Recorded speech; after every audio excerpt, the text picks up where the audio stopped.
soddonkii bishii 6 2021 saacadu ay ahayd abaarihii 9:00 subaxnimo waxaa dhakhtar loo qaaday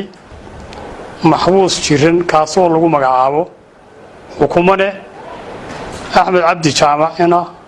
Jawaahir Maxamed oo ku xukuman dil toogasho kuna xirnaa xabsiga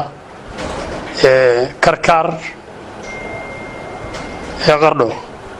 kaasoo loo dhiibay saraakiil ciidan ka tirsan xabsiga gobolka Karkaar kuwaasoo taliyaha xabsiga uu ku amray in ay ku soo daawayaan isbitaalka guud laguna amray saraakiishaas qaadaysa in ay kaxeeyaan ama ay kaxaystaan ciidan ku filan ammaankiisa guud ee maxbuuskaas balse nasiib darro waxaa dhacday in ay la garamareen isbitaalkii ka baxsan waxaana afka uga galeen ciidan hubaysan oo u diyaarsanaa iyadoo la garanayn sababta isbitaalka ay u garamareen markaan baaris dheer sameynay waxaa noo cadaatay in ay jidhay dayacaad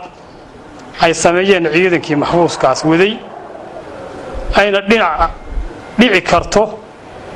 in qaarkood ay leeyihiin xiriir nimankaas hubaysnaa ay afka uga galeen sidaa darteed waxaan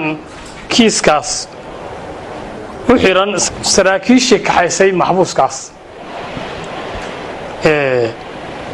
ciidankaas waxaa hadda gacanta aan lagu haynin nin ka mid ah ciidankii kaxeeyey maxbuuskaas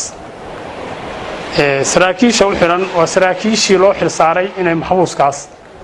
ammaankiisa geeyaan isbitaalka soo celiyaan soo daaweeyaan waxaa kaloo cadaynaynaa in aysan jirin cid kale oo ku shuqul leh hadday tahay maxkamad hadday tahay xukuumad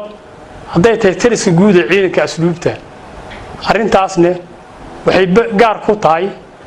ama kiiskaas gacanta maxaan ku dhahaa lagu hayo u xirxiran saraakiisha hadda xabsiga ku xiran iyaga un bayna hadda gaar ku tahay arrintaas insha Allah waxaan rajaynaynaa sharciga in la marin doono haddii la yiraahdo